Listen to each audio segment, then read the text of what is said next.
নমস্কার বন্ধুরা, সোনালিস কিচেনে তোমাদের আরও একবার জানাই স্বাগত। আশা করছি তোমরা সবাই ভালো আছো।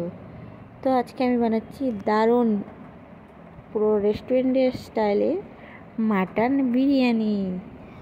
আশা করছি ভিডিওটি তোমাদের ভালো লাগবে, আর ভালো লাগলে লাইক কমেন্ট শেয়ার করুন বন্ধুরা। তো এখানে আমি নিয়েছি 1 থেকে 1.5 কেজি মাটন, বেশ বড় বড় সাইজের। দেখে নাও, আমি তোমাদেরকে দেখিয়ে দিচ্ছি ভালো মতো। তো মাটন নিয়ে নিচ্ছি এখানে, দেখতে পেলে। এবারে মাটনটাকে ম্যারিনেট করার পালা। তো ম্যারিনেট করার জন্য আমি প্রথমে দিয়ে দিচ্ছি হলুদ গুঁড়ো 1 চামচ, 1 চামচ দিয়ে দিচ্ছি লঙ্কার গুঁড়ো, 1 চামচ পরিমাণে জিরে গুঁড়ো, 1 চামচ ধনে গুঁড়ো, আর দিয়ে দিচ্ছি লাল লঙ্কার গুঁড়ো 1 চামচ, আর দিয়ে দিচ্ছি স্বাদ মতো লবণ। এখানেও আমি 1 চামচ মতো লবণ দিয়েছি। আর দিয়ে দিচ্ছি 1 চামচ রসুন বাটা আর 1 চামচ আদা বাটা। তারপর এখানে 100 গ্রাম টক দই ভালো মতো ফেটিয়ে নিয়েছি, এর মধ্যে ঢেলে দিলাম। আর উপর থেকে দিয়ে দিচ্ছি বিরিয়ানি মশলা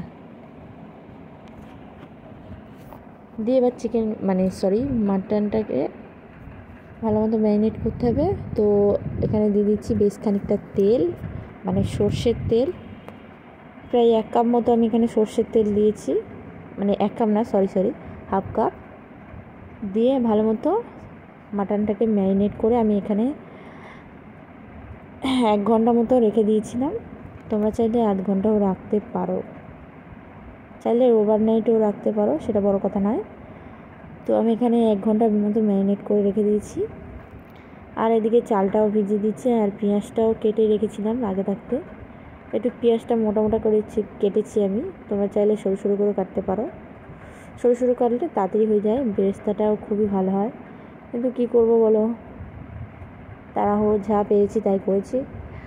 তো পেঁয়াজটা ভালো মতো আমি হাত দিয়ে ছাড়িয়ে নিয়েছি। আর এখানে কড়ার মধ্যে দিয়ে দিলাম বেশ খানিকটা সাদা তেল। তেলটা ভালো মতো গরম হয়ে গেলে এর মধ্যে দিয়ে দেবো পেঁয়াজগুলো। সব পেঁয়াজগুলো এর মধ্যে দিয়ে দিচ্ছি একে একে। তো সব পেঁয়াজগুলো দেওয়া কমপ্লিট। এবার আমি ভালো মতো নাড়াচাড়া করে পেঁয়াজগুলো ভাজা করতে হবে। বেরেস্তা বানাতে হবে, তার জন্য বেশ খানিকটা সময়ও লাগবে, আর নাড়তে হবে, নাহলে পুড়ে যেতে পারে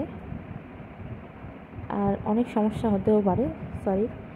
যাই হোক, সেটা বড় কথা নয়। তো দেখতেই পাচ্ছ পেঁয়াজের রং ধরেছে, ব্রাউন কালার হয়ে এসেছে। আর একটু হলে হয়ে যাবে। আমি হাই ফ্লেমে ভাজছি, কারণ লো ফ্লেমে অনেক সময় লাগে, হাই ফ্লেমে বেশি সময় লাগে না, কারণ আঁচটা জোরে দিয়ে ভাজলে তাড়াতাড়ি হয়ে যায় বেরেস্তাটা। তো দেখতেই পাচ্ছ আমার এখানে বেরেস্তাটা প্রায় হয়ে এসেছে। এবার আমি তুলে নিচ্ছি, কারণ বেশি ভাজা করলে লাল হয়ে যাবে, পুড়ে যাবে, কালো হয়ে যাবে। তাছাড়া আমি তুলে নিলাম, দেখতেই পাচ্ছ একদম লাল লাল। তো আমি ছাড়িয়ে দিয়েছি ভালো মতো, যাতে না পুড়ে যায় একসাথে থাকার কারণে। আর এদিকে আমি জল বসিয়ে দিয়েছি ভাতের জন্য। আর ওর মধ্যে দিয়ে দিলাম গোটা গরম মশলা, তেজপাতা, তেল, সাদা তেল দিয়েছি আমি। আর দিয়ে দিলাম পরিমাণ মতো লবণ, দিয়ে জলটা ফুটতে দিয়েছি। আর এদিকে আলুটা আমি ম্যারিনেট করে নিচ্ছি, লঙ্কার গুঁড়ো, হলুদ গুঁড়ো আর লবণ দিয়ে ভালো মতো মাখিয়ে নিলাম। দেখতেই পাচ্ছ তোমরা, ভালো করে দেখিয়ে দিলাম। আর এদিকে জলটাও ফুটে উঠেছে, এর মধ্যে দিয়ে দিচ্ছি বিরিয়ানির রাইস, বাসমতি রাইস দিয়ে দিলাম, দিয়ে ভালো মতো নাড়িয়ে দিলাম, দিয়ে ঢাকা দিয়ে দিচ্ছি। তো ভাবলাম একটু লেবুর রস দিলেও ভাতটাও আরও ঝরঝরে হবে, তার জন্য আমি লেবুর রস দিয়ে দিলাম, একটা হাফ লেবুর রস দিয়ে দিচ্ছি। দিয়ে ভালো মতো ঢাকা দিয়ে ফুটে উঠলে দেখছি ভাতটা পুরো 90% হয়ে যাচ্ছে। এবার ভাতটা নামিয়ে নেব, দেখতেই পাচ্ছ, তোমাদেরকে দেখিয়ে দিলাম। তো ভাতটা হয়ে গেছে, আমি ফ্যানটাও ঝরিয়ে নিয়েছি। আর এদিকে বেরেস্তা যে ভেজেছিলাম, পেঁয়াজ ভেজেছিলাম, সেই তেলের মধ্যেই আমি আলুগুলো ভাজা করে নেব, লাল লাল করে 2 পিঠ।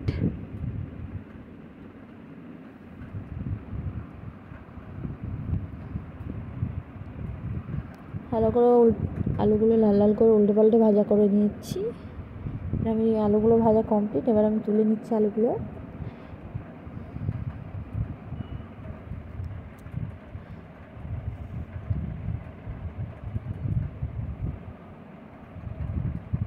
দেখতেই পাচ্ছ মাটনটা কেমন দেখতে হয়েছে। আর ওই তেলের মধ্যেই দিয়ে দিচ্ছি মাটনগুলো সব।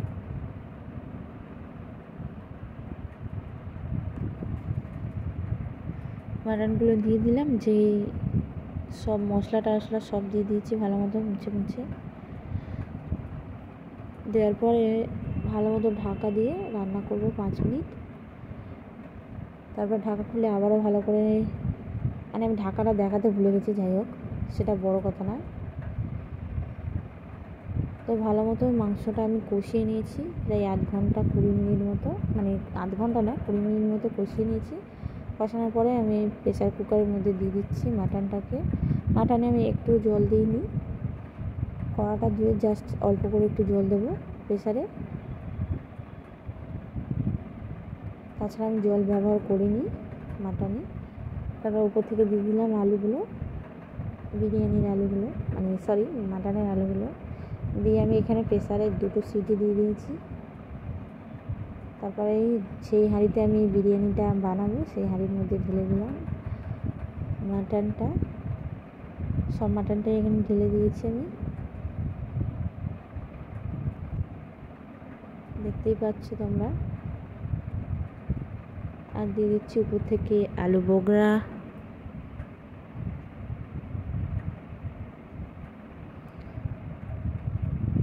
তো আলু বোগরা সব দিয়ে দিচ্ছি, যা এনেছিল সব দিয়ে দিলাম, ডান। এবার আমি দিয়ে দিচ্ছি আলুগুলো, যা আলু ছিল সবই আমি দিয়ে দিচ্ছি। আর কারণ আমি কোনো লেয়ার ফেয়ার করিনি, একটাই জাস্ট করেছি। আলুগুলো দেওয়ার পরে উপর থেকে দিয়ে দিচ্ছি পেঁয়াজ ভাজা, মানে পেঁয়াজ বেরেস্তা। তারপর দিয়ে দিচ্ছি বিরিয়ানি মশলা। তারপর দেব খোয়াটা দিয়ে দিলাম। আর এবার উপর থেকে দিয়ে দিচ্ছি ভাত, যা ভাত ছিল সব ভাত আমি ঢেলে দিলাম এর উপর থেকে অল্প অল্প করে। তাই ভাবছি অল্প অল্প করে ঢালতে আমার অনেক কষ্ট, সব একেবারে সব ঢেলে দিলাম। দেওয়ার পর উপর থেকে দিলাম সামান্য একটু বিরিয়ানি মশলা। তারপর দিয়ে দিচ্ছি বেরেস্তা, মানে যে পেঁয়াজ ভাজাগুলো ছিল সবগুলো দিয়ে দিলাম। আবারও দিয়ে দিলাম একটু বিরিয়ানি মশলা, আর যেটুকু খোয়া ছিল সেগুলো উপর থেকে দিয়ে দিলাম। আর জাফরান জাফরান, দুধ, কেওড়া জল, মিঠা আতর, গোলাপ জল সব মিশিয়ে রেখেছিলাম, সেটা দিয়ে দিলাম উপর থেকে। দিয়ে এবারে আটা দিয়ে মুখটা জাস্ট সিল করে দিলাম। দেওয়ার পরে আমি 20 মিনিট মতো জাস্ট লো আছে একটা চাটুর ওপরে বসিয়ে স্টিম করে নিয়েছি, স্টিম করে নিয়েছি। তারপরে রেডি আমাদের বিরিয়ানি। আমি খুলে ফেললাম, খুলতে পারছিলাম না, যাই হোক ছুরি দিয়ে কেটে খুলেছি, আটাগুলো পড়ছে ওর মধ্যে। তো বিরিয়ানি আমার কমপ্লিট। উপর থেকে আমি দিয়ে দিচ্ছি এবার ঘি, 1 হাতা মতো ঘি দিয়ে দিলাম, দিয়ে একটু ঢাকা দিয়ে রেখেছিলাম। তারপরে আমি বিরিয়ানিটা কাটছি। তো বাড়িতে বানিয়েছি, আমি দোকানের মতো অবশ্যই কাটতে পারি না, যাই হোক সেটা বড় কথা না। এবার আমি বিরিয়ানিটা সার্ভ করছি। তো ভিডিওটি তোমাদের কেমন লাগলো অবশ্যই কমেন্ট করে জানাবেন বন্ধুরা, আর ভালো লাগলে অবশ্যই লাইক কমেন্ট শেয়ার করবেন বন্ধুরা। দেখা হচ্ছে নেক্সট ভিডিওতে। আর মাটনটা খুবই নরম হয়েছিল, আর আলুটাও জাস্ট দারুণ খেতে হয়েছিল। অবশ্যই বাড়িতে একবার ট্রাই করো বন্ধুরা। আর সোনালিস কিচেনে নতুন হয়ে থাকলে অবশ্যই চ্যানেলটাকে সাবস্ক্রাইব করে নেবে বন্ধুরা। তো এখনকার জন্য এই পর্যন্ত, টাটা বাই বাই, দেখা হচ্ছে নেক্সট ভিডিওতে।